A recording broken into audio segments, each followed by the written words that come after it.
Good afternoon, ladies and gents. This is a Celtic State of Mind. My name's Bradburn. It's Friday, and so that means, as always, I'm joined by Tony Haggerty and Jim Orr. Tony, how you doing? I'm very well, Laura. Yourself? Not too bad. Jim, how are you? Good, Laura, thanks.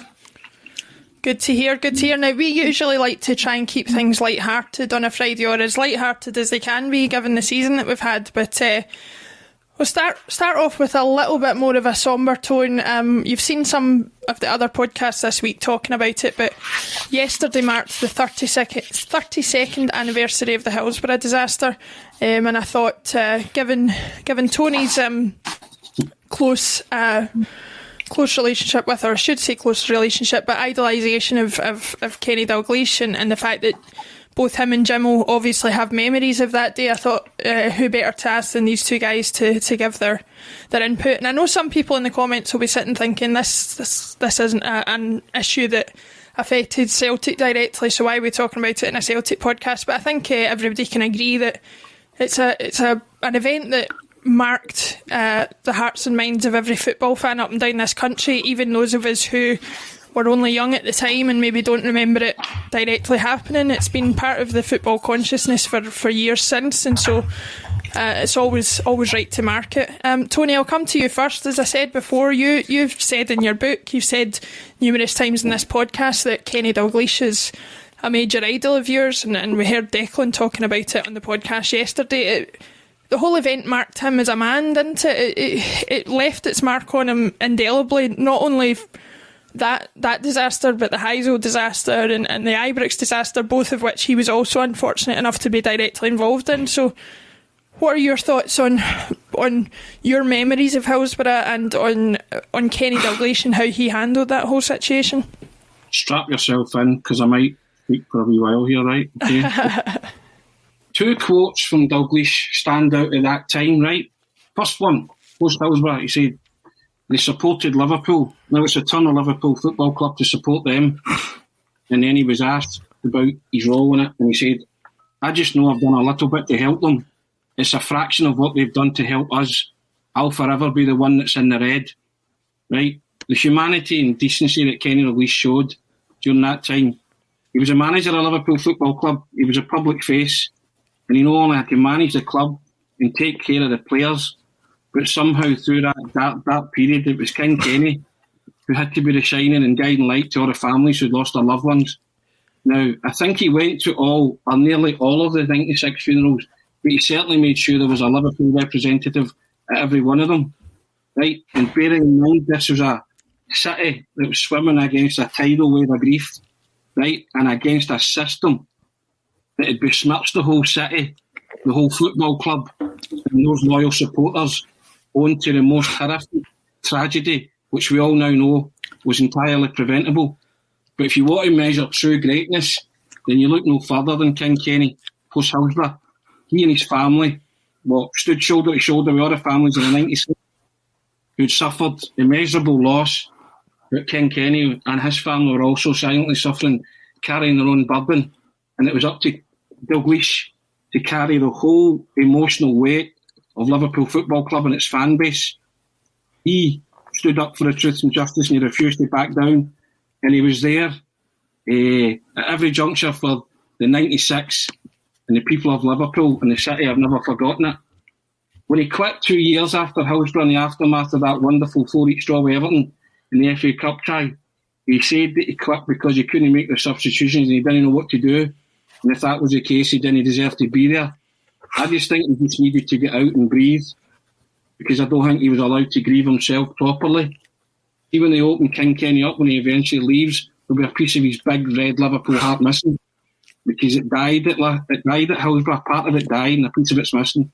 and I've said before on this pod, as a player he was untouchable, but see, as a person in the aftermath of Hillsborough, he came into a league of his own, and you can't hold a candle to him, because he showed what a born leader and a born leader I mean really was, and it took its toll on him. It did. You're right.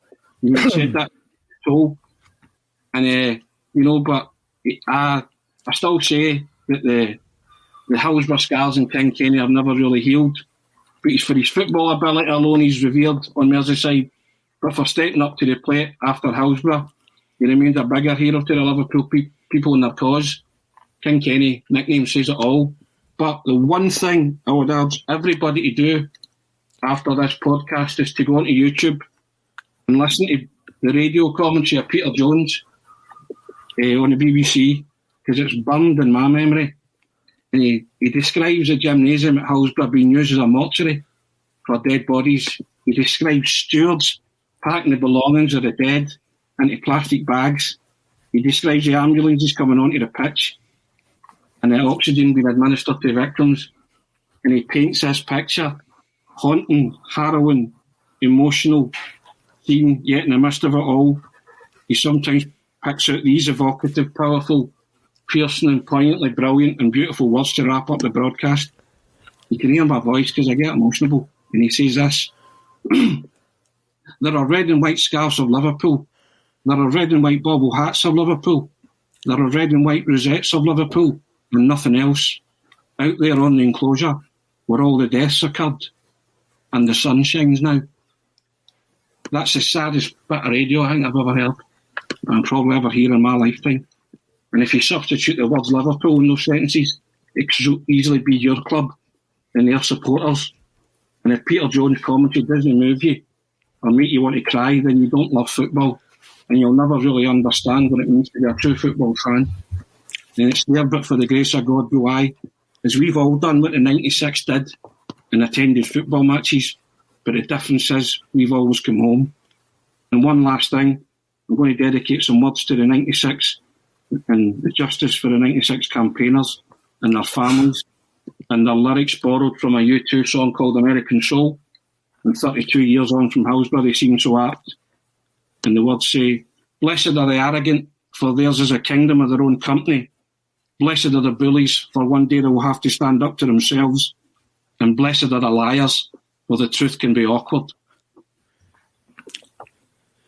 Well, there you go. Jim, How do you follow that? I was going to say, I want to come to you. I want to ask how what your memories are of the day. I don't think I could feel myself getting emotional just listening to Tony. I've read books about it. I've watched documentaries. I get emotional about it because, as Tony said, I've been a football fan. I've gone to football matches. I've loved it. I've always been fortunate enough to come home. But you undoubtedly will have memories of that day and how things unfolded. What are your memories of that day, and what are your thoughts about it 32 years on?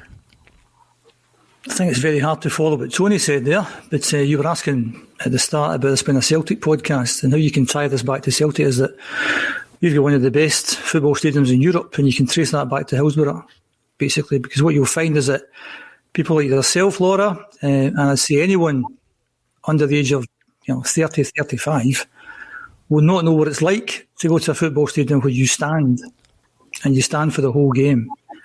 And you literally did take your life in your hands, going to a lot of games. And ask any Celtic fan, ask any football fan that went to football before the all-seated stadium what it was like.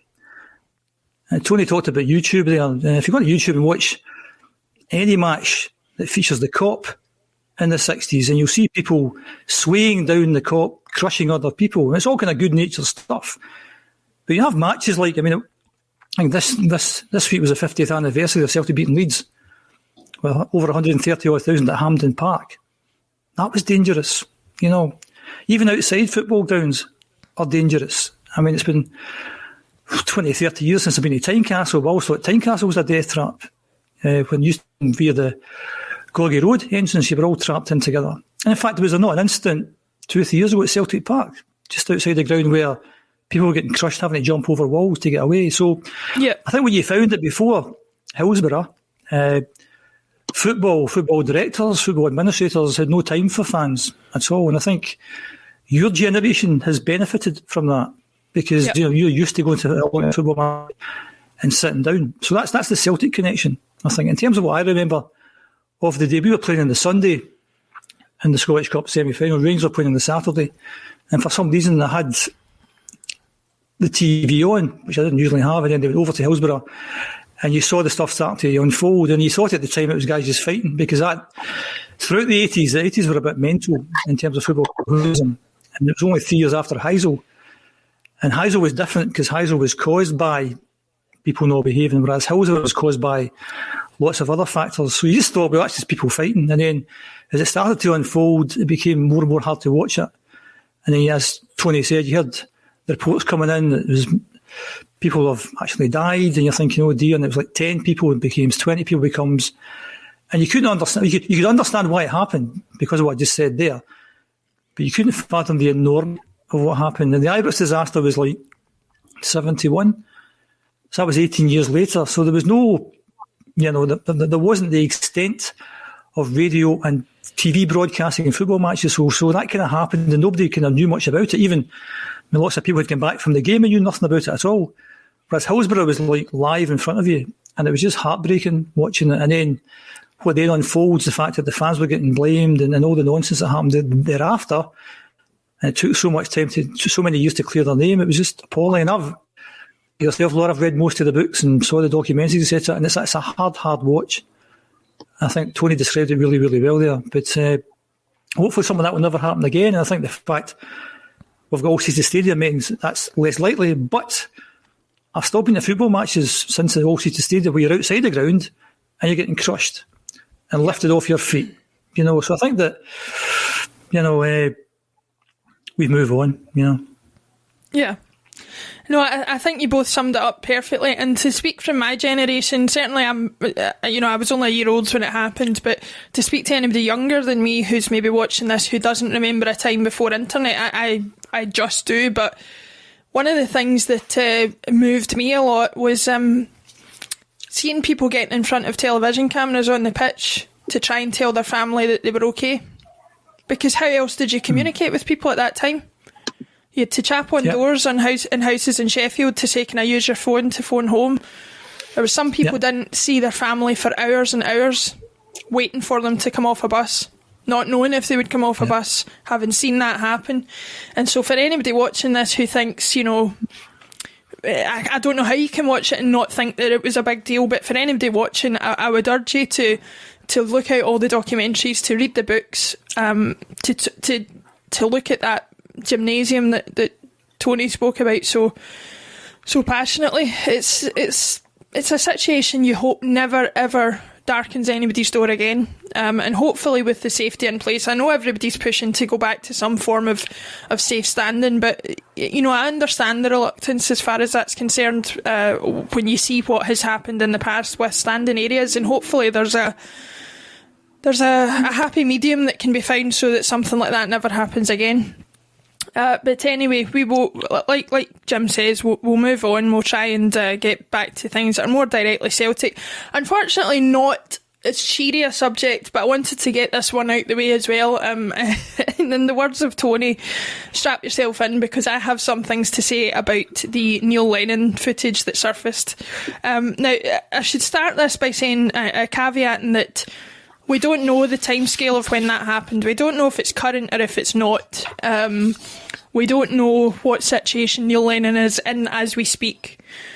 And having had the week that I've had on Twitter, when I saw that footage, I thought to myself, do not respond immediately, because as we talked about last week, your response can be dictated by emotion, it can be dictated by anger, it can be dictated by upset. But I have to say, when I was watching that footage and watching some of the comments underneath it, I was utterly, utterly disgusted. What you saw there was not a man who had just had a few too many to drink. That was a man who, whether it's now, whether it was in the past, whether it's something that you'll experience again in the future, that was a man struggling. That was a man trying to medicate with whatever he could put his hands on. And I swear to anybody listening to this, if you had the temerity, the gall to go on social media and say that he deserves it, that because you aren't a Celtic supporter or because you thought Neil Lennon was a poor manager, as I did, that he deserved the kind of treatment that he received by having that plastered all over social media at what was obviously one of his most vulnerable moments, then I am absolutely disgusted, because I stand here right now and say to you, if you don't know or have never experienced depression, alcoholism, somebody or know somebody close to you who has tackled that or been affected by it, then those words could never come out of your mouth. That I was just absolutely shocked by some of what I saw, and as somebody who's been on Twitter since 10 or 12 years ago, I thought I'd seen everything. That was just absolutely shocking to me. I could not believe it. And JP put it well yesterday. I don't care what team you support. I don't care what team you play for. I don't care what your politics are. I don't care what your beliefs are. Nobody deserves to be treated in the way Neil Lennon was treated, and the only person that deserves any kind of criticism is the scum that put that up on the internet after filming it. Tony, take the floor. I read a tweet from a quote from Jurgen Klopp, and it sums it up brilliantly, right? And it came into my head when I saw the Neil Lennon video. And Jurgen Klopp said, see if you're sending these messages and videos and online abuse while claiming to be a Liverpool supporter, I take the word Liverpool out and say a football supporter, be it to players or an opponent or whoever, then you're not welcome at our club or in our sport. See if you get this hate in your heart and in your head, you can walk alone because you do not walk with us. And I say that to anybody, like you said, who posts messages, abuse. You're a cretin. I've said it before when I was saying that the girls are getting abuse. You're an absolute cretin.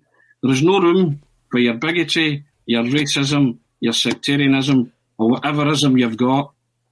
Bin it, because you're not welcome in football, not Liverpool, Celtic, Rangers, for that matter, or any club. You're just not welcome.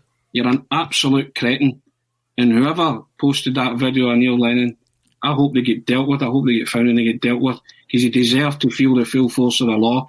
Because as you rightfully said, that's a man that was struggling.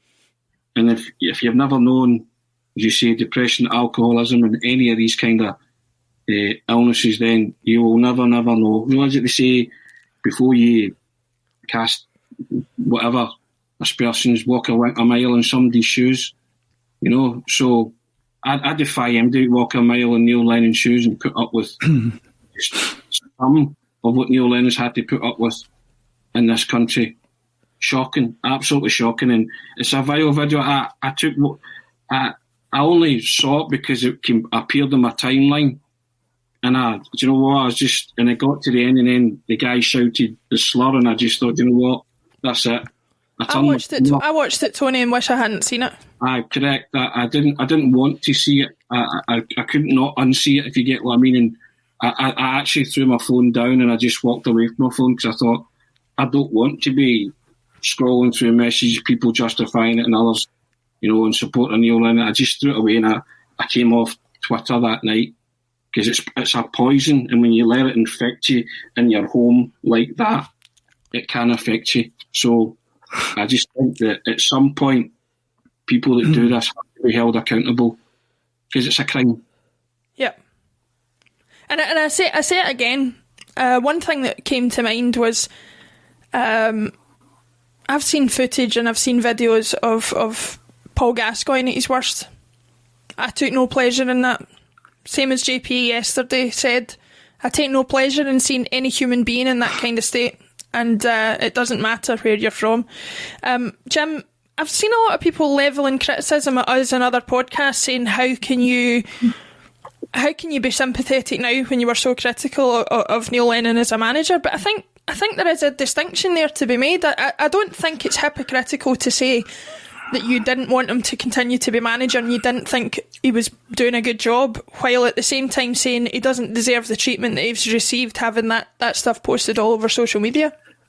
I think they're two different things, Laura, altogether.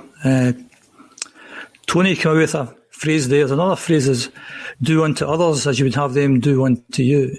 And I think if somebody thought it was okay to film somebody and put it on social media, then they should be perfectly okay with them being outed and then being put on social media because they thought it was okay to do that. And social media is a great thing, but it's also a terrible thing as well. And there needs to be a lot more done about this kind of stuff. That Twitter, the people who run Twitter must know where that came from. And it's a crime. So out this guy. And maybe if that happens, people will think twice about doing some of the things that they've done, taping Neil Lennon or taping Paul Gascoigne or whatever. Social media should be a good thing, a happy thing, uplifting thing. And as Tony said, it's poison at times. It's absolute poison. Neil Lennon's a big personality. Neil Lennon's well known. As you said before, we don't know when that was. And I think if you were Neil Lennon, you have to be very careful where you go for a pint because people are sitting about with camera phones and whatever, so he has to be careful. But I think all we did, or all anyone would do, is put a subjective opinion out there to say that, this guy's doing well, this guy's not doing so well. And the results spoke for themselves. And I think the majority of Celtic fans got to the point that says maybe we need a change of manager. And I don't think people were abusing Neil Lennon. I mean, there was clowns putting on the kind of no entry sign with a Neil Lennon picture behind it. But they're just clowns as well. And that's your usual social media stuff. And I think if you take on the job as Celtics manager or any major club, then people are always going to comment on whether you're doing a particularly good job. At the end of the day, as I keep saying on the podcast, it's just a job. It's just the fact that, you can actually see the job that they're doing and people want to talk about it. And it's all over the media. You and I do a job and nobody sees what we do. And I think if you had people commenting your job, you get a bit annoyed about it. But if you take on such a job like that, you have to expect that people are going to comment. And as long as they keep the comments to, how you're doing as a football manager and nothing personal, what that thing on Twitter was all about personal stuff. And it's totally unacceptable. Just all I can do is echo the comments that you guys have made about how bad that was. But yeah, they're totally different. I mean, what happened on Twitter and people assessing how good or bad a particular manager is doing, totally different altogether. Yeah.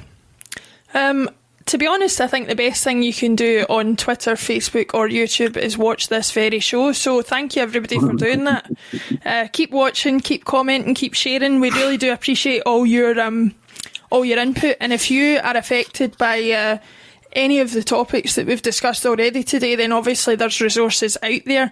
I'll make sure to share some links to things after the show. So if you are struggling, then please make sure and speak to somebody, because I promise you, these situations and these issues do get lighter with the weight of two people carrying them rather than one. So please make sure you do that. But we will move on to, I was going to say we'll move on to lighter fare, but I want to talk about John Kennedy and his potential managerial prospects. So it's up to you whether you consider that lighter fare or not.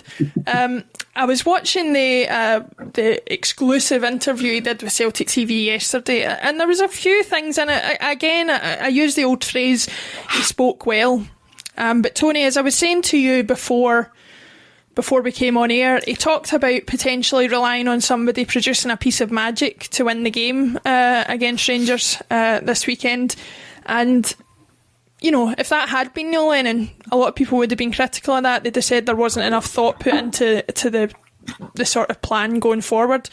So, I think what I took away from it was that you can get away with a lot if you present yourself well, is what I would think. What are your thoughts of maybe what you saw from that interview and how he's done so far in his managerial post? First and foremost, I think everybody wishes John Kennedy a success, but I think all three of us and a lot of the supporters are in agreement. They just don't want to see him get the job at this particular moment in his coaching career. Because I think it'll be too big for him, and it's not an appointment that would enamour the Celtic fans.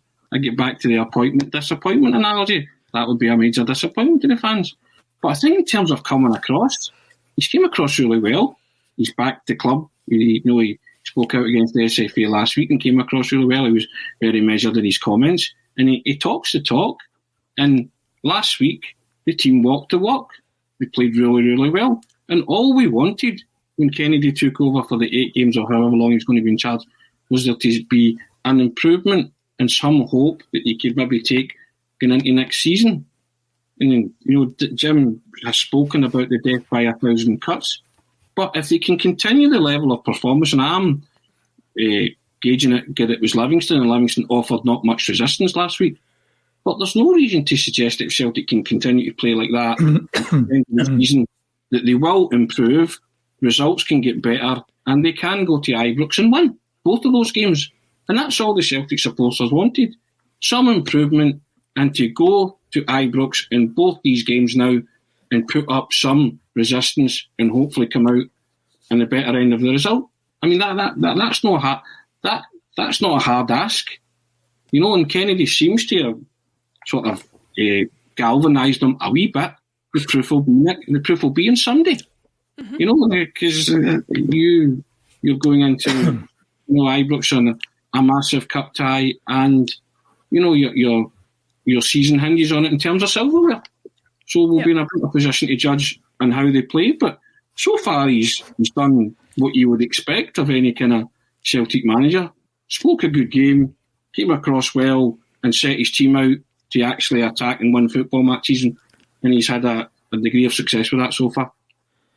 Yeah, to pick up on something you said there, I got a lot of stick post. I can't remember when it was. I was on, whether it was last Friday's Bulletin or the post-match coverage. But I said something along the lines of that the only way John Kennedy could make a case for himself becoming manager is if he walks into the boardroom with the Scottish Cup at the end of the season and puts it down. Now, I got some feedback on Twitter and things like that saying that I was calling for him to be manager. I can say right here, right now, that is not what I was saying.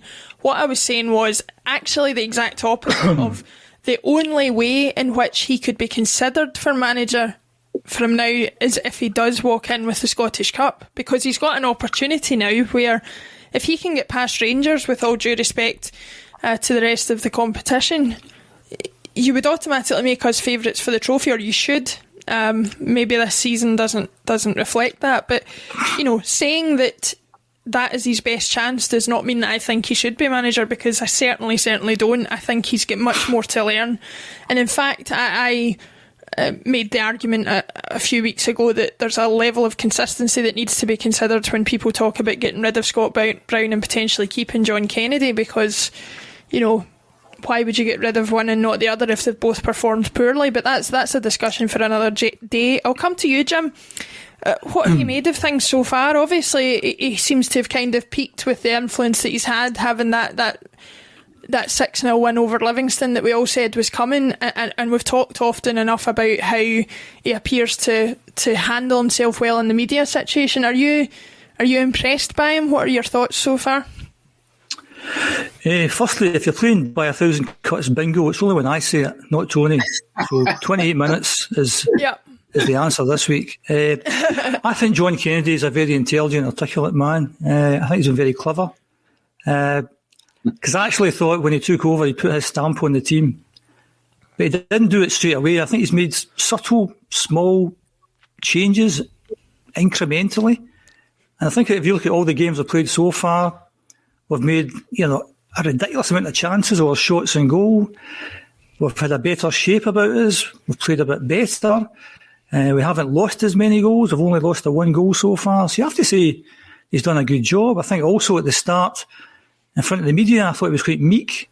I thought, when he was asked a question, he was saying, yeah, that's right. He wasn't saying anything too controversial. In the last 2 weeks, he said the thing about the COVID, and then he said the other day about, on our day, the best team. I think he's very clear in terms of what he's done so far. I would like him to get the job. I mean, I always think that, I haven't said too much against John Kennedy this, because again, as I've said a number of times before, I don't really know what he does. And I think there's obviously been a bit of a personality clash between him and the manager. Because when you hear other managers talking about John Kennedy, they all like him. They all think he's a good guy. The Damien Duff and Rodgers of this world, and the players apparently all like him. So he must be doing something right. Kendo, I think.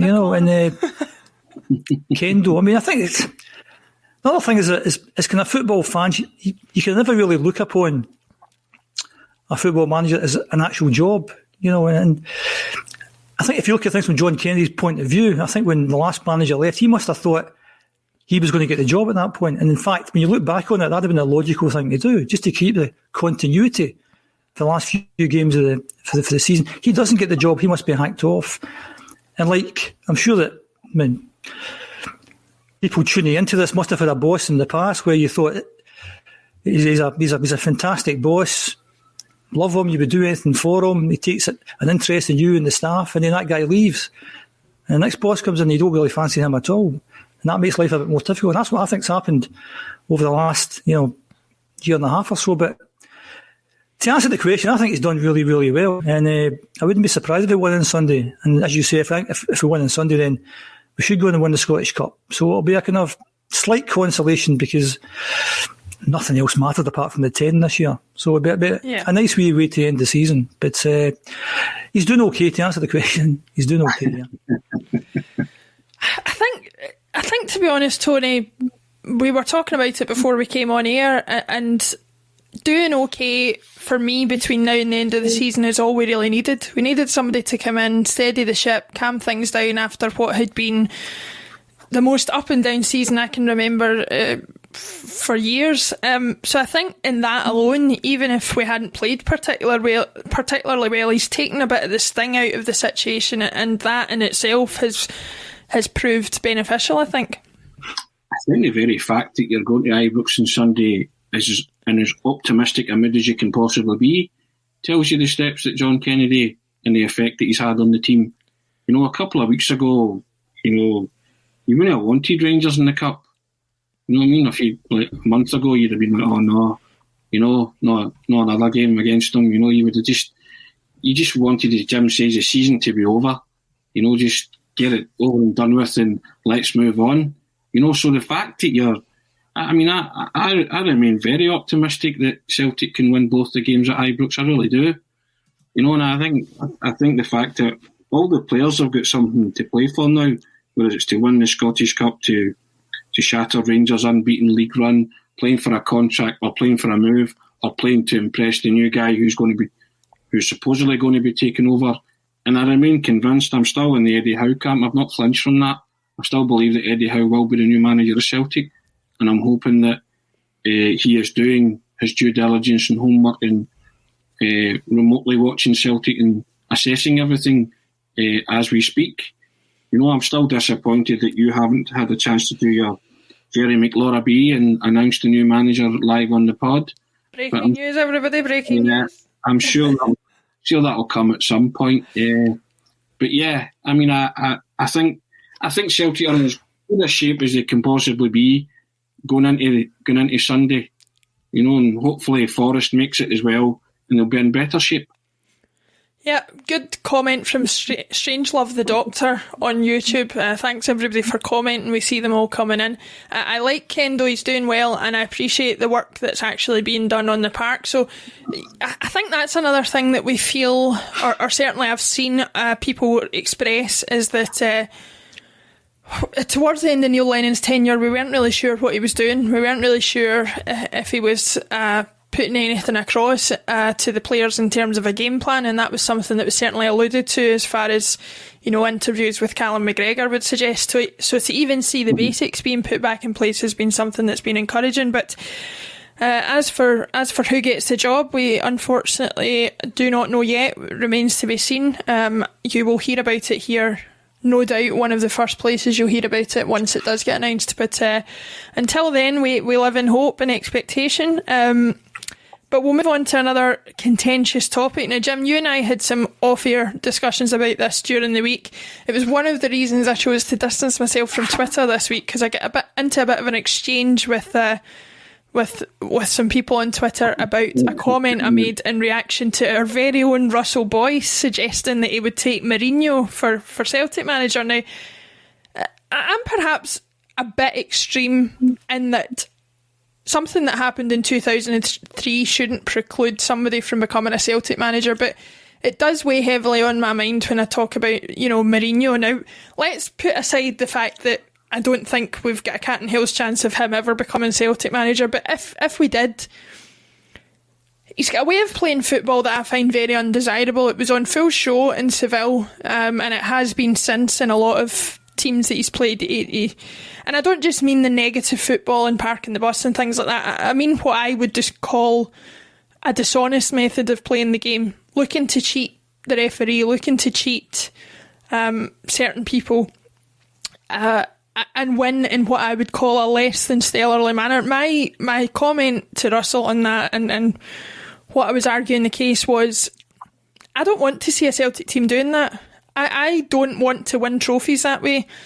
We've all seen very close to home what happens when you try and cheat your way to success.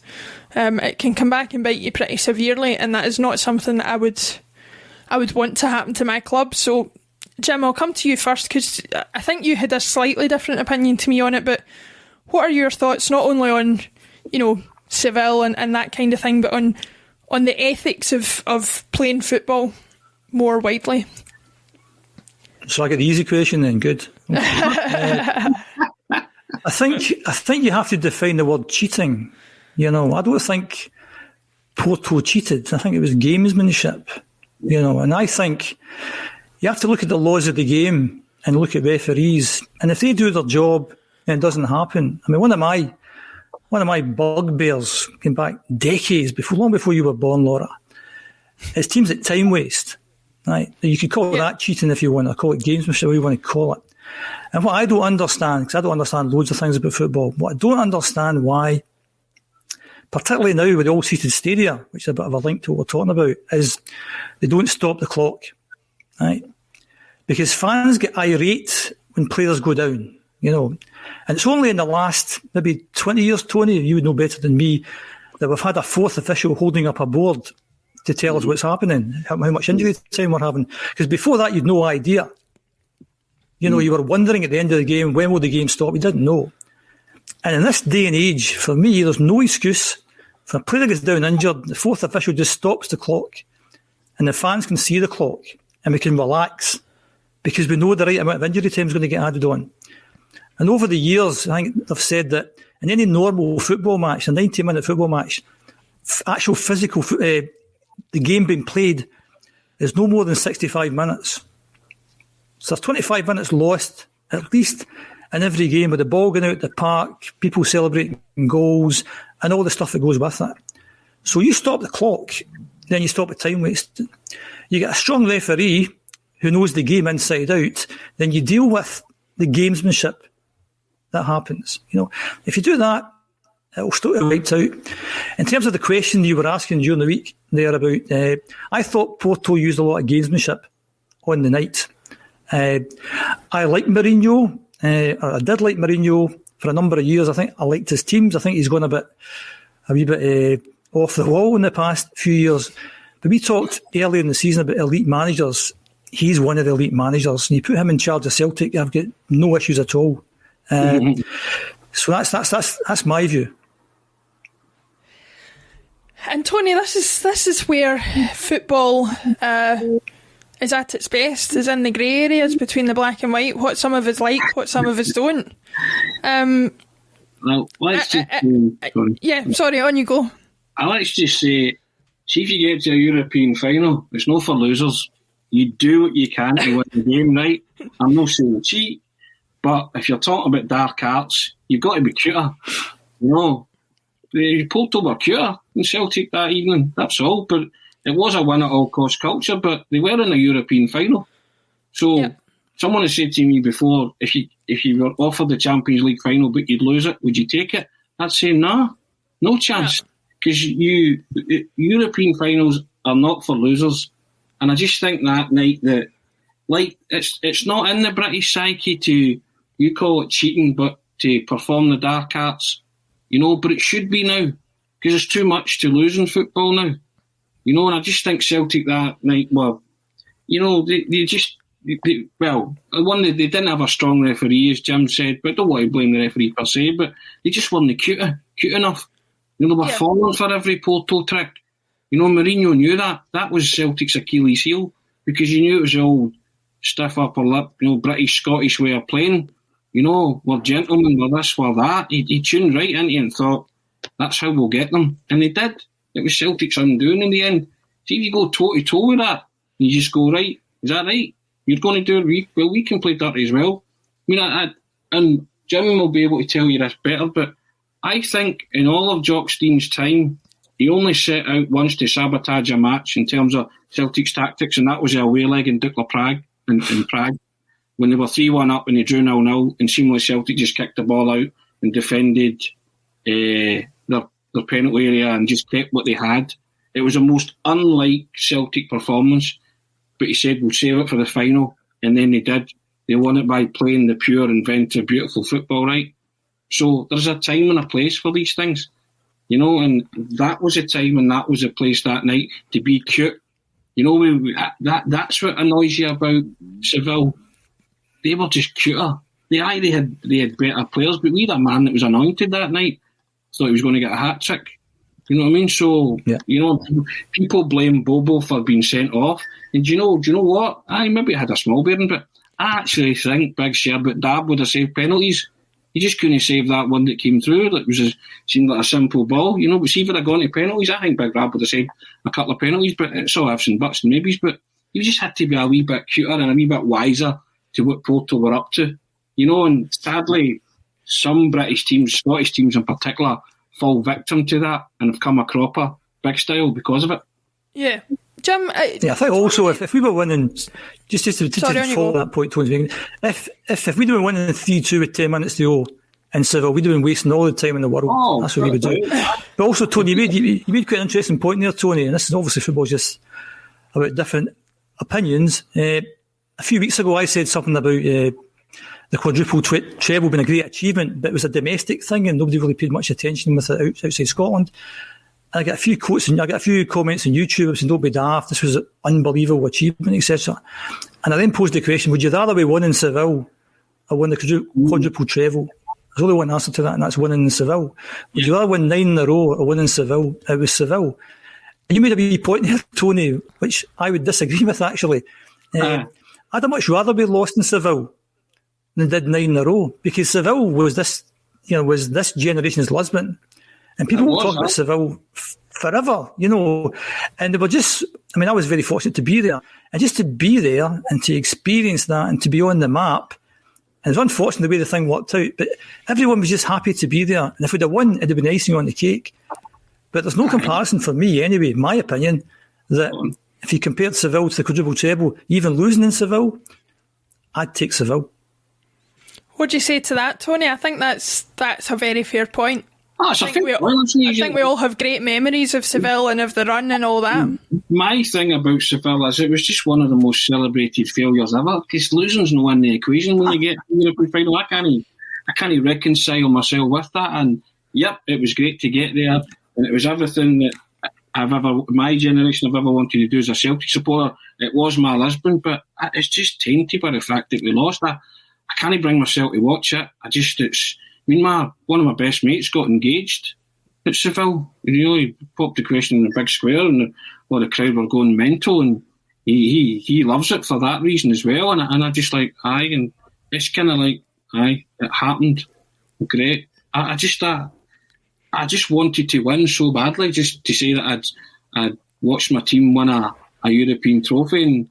And I differ from Jim maybe in that sense. Winning was everything to me in Seville.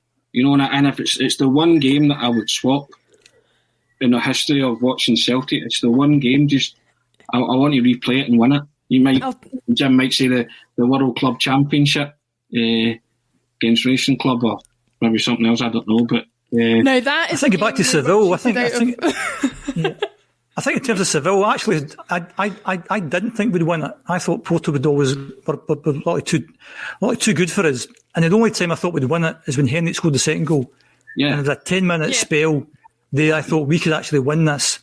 And then when that 10-minute spell went away, I thought it's still an uphill task. And I think for me, what was unfortunate is most of the team didn't show up that night. I mean, Henrik was unbelievable, but the rest of the team didn't show. Whether it was the heat, it was like 9 o'clock at night and it was over 100 degrees, so that was understandable. Whether it was just one game too many, but if even half the team had turned up, it just sneaked it. But it was such an occasion and to have got there, and it put us on the map. Put us on the map more than winning 9 in a row would do, or a quadruple treble would do. Just put us on the map. And yes, it was dead unfortunate we didn't just do it, but I mean, in terms of the last 50 years, that has to be the highlight. In my opinion, In my opinion. In my opinion, that's always a caveat. I'll indulge myself and I'll tell you a wee funny story about losing a European final. So I've said before that the Celtic game I would love to have been at, that I hadn't been if I had a choice, was actually the final we lost in 1917 Milan, because my uncle and brother, my uncle and granddad were at that game and drove down from Glasgow to get to Milan. But the reason I wanted to tell the story was I was at a Celtic Feyenoord friendly.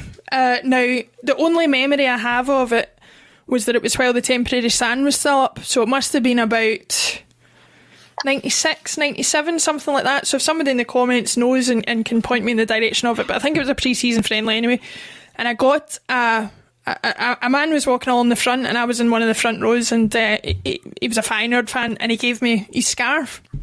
And I looked up and says to my mum, "This is great. This man gave me his scarf," and she had tears in her eyes. And who knows? My mum's an emotional person at the best of the time, so I thought I'll leave it. But anyway, years later, I says, "Do you remember we were at that Celtic game and you were crying when that man gave me his scarf? Why were you crying?" And she says, "Because one of the stories she remembers my granddad telling was that when he was in Milan, obviously in those days you got a ticket any which way you could, and so they were sitting in amongst Feyenoord fans, Celtic fans, everything. So he had apparently swapped scarves with a Feyenoord fan at the start of the final, and so that was what made it emotional. But I always remember my uncle completing the story for me. So I was talking to him about it, and he says, I had to chase after your granddad at the end of that game. And I says, "Dad, where are you going?" And he says, "Bearing in mind we lost the game," my granddad turned round to my uncle and says, "I'm away to get my bloody scarf back." And I thought to myself, that just about sums him up. But that's a wee story for everybody about losing a European final and what it can do to you. You can be all good spirits at the start, and it can all go at the flick of a switch. But anyway, that's me indulging myself a little bit. But I'll move on to the next topic, which is obviously the game coming up this weekend, the Scottish Cup game, the game against Rangers, which I will not be calling what I called it the other week. I'll be keeping to the Glasgow Derby just to keep the comments sane. Tony, I'll come to you first. As you said before, we're going into a little bit more optimistic than we have for a while, and there's good enough reason for that. What do you expect to see from Celtic, and do you think that we do have a real chance of getting through the tie? You know what I expect to see? I say it all the time. What do I expect to see? The rip-roaring, free-scoring, never-boring Glasgow Celtic going to Govan and turning it on. That's what I want to see. That's what we all want to see. Can they do that? I think they're capable. I think if you win 6-0 against anybody, then, we've spoken the last few weeks. We have peppered the opposition goal with hundreds of shots. Don't know what the actual stat is, but there's been a lot. So that doing that manufactured itself last week to Livingston. So I think guys' eyes in, they seem to take their chances well last week. So, they're confident. They're playing, got a wee bit of a swagger back, not saying they're much, but Kennedy's saying the right thing to boost them, saying that they're still the best team in Scotland. A bit of caudology there, a wee bit of mind games, bit of gamesmanship, call it what you like, but it's basically saying to Rangers, you're in a game here. We're not the soft touches of earlier in the season, and that's all the Celtic supporters want to see. And, it'll be a big feather in his cap if he can pull it off. And I think everybody wants to know the story with James Forrest, and hopefully he plays, because since he's come back into the side, offensively they've been terrific. They have missed him. You cannot, for a shadow of a doubt, you cannot say that they haven't. So he adds a new dynamism to the team. So, then go out there and express yourself and enjoy it. Because, most people are predicting the worst anyway. So why don't you just go and relax, play football the way you know you can, and take the game to Rangers and see if you can get a morale boosting victory for everybody, but more so for yourselves. Yeah. Jim, do you agree with Tony? Do you expect to see us play with a bit more of a spine this time than we have done in the last few outings against them? Hope so. I mean, the kind of reason I wanted the season finished is I'm just thinking anything can go wrong this season is going to go wrong. And it would be typical this season if we end up losing 1-0 on Sunday to a dodgy penalty or a deflected goal or something like that. But we sat here last Friday and said, well, hopefully the game against Livingston, we put a good performance in, we score a few goals, keep a clean sheet, go there with a bit of confidence, and that's exactly what they've done. So I think if we do turn up, I mean, you've got to look at the last time at Ibrox, things were fine up to about 60 minutes, and the sending off changed the game. I would discount the last Glasgow derby because it was a bit of a friendly. If we turn up and we get the breaks for a change, then I think we'll win. I think we'll win something like 3-1. But it would be typical of this season to, as I said, lose 1-0 to a soft goal or something ridiculous. But I'm going for 3-1. Confident. That's a bold prediction, Jim. Wow. I'm bold today, Tony. I'm bold. Jim, I'll come straight back to you then and move on to what we think about what the lineup might be. Obviously, Stephen Welsh announced this week that he'd signed a new contract. I personally would like to see him in from the start. I don't see any benefit to him being removed from the team, given the high that he'll obviously be on having signed that contract. Would you like to see him in, or would you like to see a change to the lineup? I think the team he played last week was going to be the team that plays Sunday. Barry and James Forrest been injured. I think that's what they'll go with.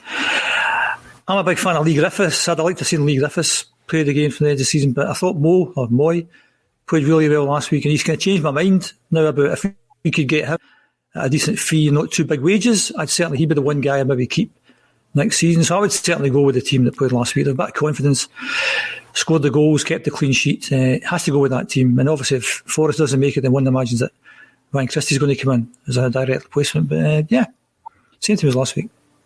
Yeah. Well, Jim's tried to put me in bother there, Tony, I think, because we all know what I said in the post-match coverage about who I'd rather keep out the loanees, but we'll not touch on that again, because poor Colin, if he's watching, will have a heart attack. But I'll come to you. In terms of lineup, what you want to see? You the same as Jim? Would you like to see the same team, or do you want them to mix it up a wee bit? No, the exact same team. These guys, well, they've got the yellow jersey or the green and white jersey, if you want to make it that way, but they've earned the right to start at Ibrox, depending on what happens with Forrest. But back to what Jim said there, I mean, El Yunusi frustrates the absolute life out of me. There is a player in El Yunusi. Yeah. It's just not consistent. Yeah. And if you're going to lash out £5 million, you need a committed and consistent El Yunusi. Because I think El Yunusi, how many goals has he scored? 15, something like that? 17, I think. El Yunusi's a 25 goal, possibly 30 goal a season guy if he's consistent. Right? But how many times have you relied upon him when he's not turned up? Yet every now and again he turns up and flashes and spits and starts, and you think there's a player in there. Yeah. That it depends on the manager trying to coach it out or make him better, or just giving him a free rein to just go and do what he does. Because he can score goals and he can affect the play. But $5 million's that's the worry for me. I just think it's too much to spend on a player like El Yunusi, who you can't guarantee will be Mr. Consistent and will be a 30 goal man, as opposed to the guy that turns up now and again and gets you 17. But that's not for me to decide. That's for the manager to decide. But if you can get him for $3 million or something, I'd certainly spend that on him. As Jim said, a cut price fee and not a massive wage. I would certainly spend $2 or $3 million on him. But $5, I just think you're wanting better quality for $5. You're wanting that consistent player for $5. That's just my own thoughts on it, But I'm hot and cold with El Yunusi, Yeah, I think to expand a little bit on what I said in the post-match coverage about, I feel like Laxalt, if you're talking about keeping one lone player, I feel like Laxalt assuming he's going to be under a better quality manager if he does stay next season, and if we get our appointment pretty quickly, I think there's a better core of a player there who, when better coached, can be a more consistent sort of contributor to the team. But Jim, I'd be interested to hear your thoughts on, given what Tony said, and I agree with him that consistency is an issue for Moy, in my opinion, that would make me reluctant to spend $5 million on him.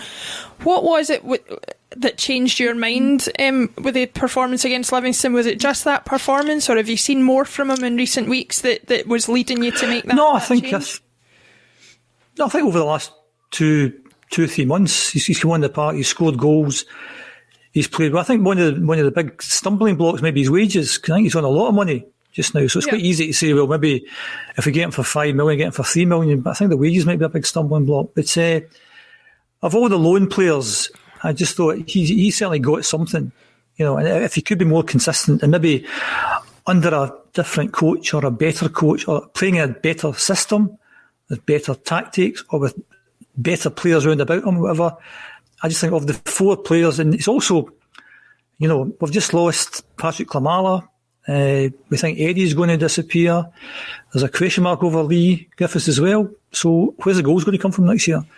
He's somebody who's, he's now played a couple of seasons here. He's done okay in terms of scoring goals. He's had lots of assists as well. He's played well in Europe as well. So I think if we can get him from that £3 to £5 million bracket and we don't pay him silly wages, I think that'll be the stumbling block. I would certainly have a go at him, because I think that it's also, obviously, we're just, at the end of the day, we're just fans. We don't know who's out there. We don't know who the club are looking at, if anyone. But I would struggle to think who could we bring in just now. I don't see many people in the Scottish game. In the English game, it's far too expensive. We have to go abroad. Who's there? Don't know. We've got this guy. He's been in the last couple of years. And I thought if we had to pay a lot of money for him, we were talking about 8 or 9 million before, you would think not for that kind of money, but somewhere in the $3 to $5 million bracket, and not having too high wages, I would certainly go for him. Not Laxalt, but I'm going to say to the Colin, forget Laxalt. Hashtag not Laxalt, but that'll be the... Hashtag I'm with Colin Watt, yeah. Fair enough. Tony... Tony, sure shot to go Laxalt.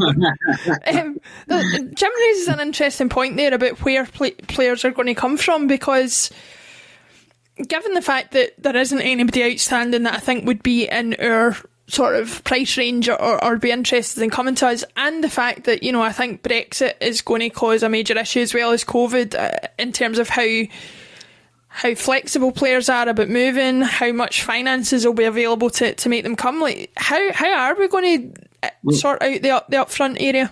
Well, maybe not so much the upfront area, but see if you're looking around the Scottish game, right? I'll name 4 right now.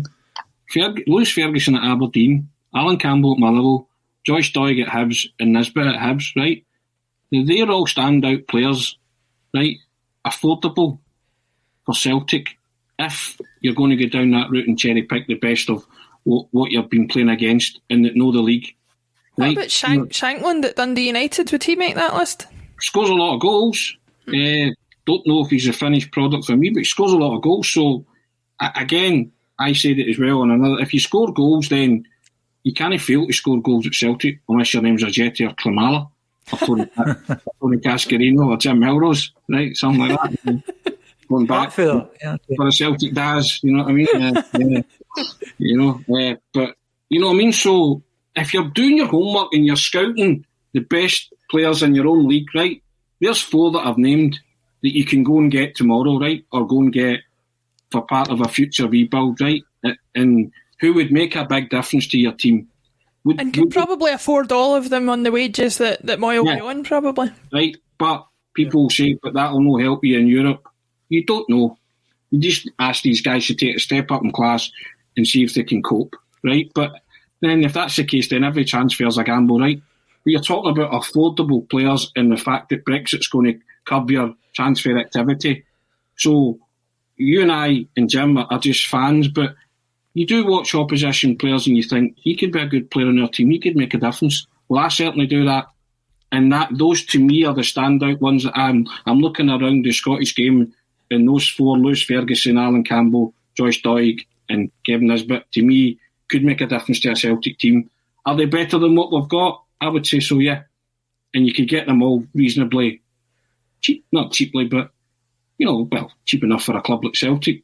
Well, I was going to say, certainly you could spend much less than 10 million on them and you would have nearly a full new team rather than spend 3.5 on 5 million on Ajeti, 3.5 on Klimala, 5 million on Barkas. So from that point of view, it makes business sense. But we'll see if it comes to fruition. They are players that I would be excited to see in a Celtic shirt, and given the way that David Turnbull has settled into things, there's nothing to say that there aren't more that could make that step up from other Scottish clubs, and I think it's a market that we need to look into. We're saying goodbye to Scott Brown after all those years of service and all that success, and he was part of an up-and-coming Hibs side where those players proved themselves full of quality going forward. So, but to round things out, Jim, we've heard your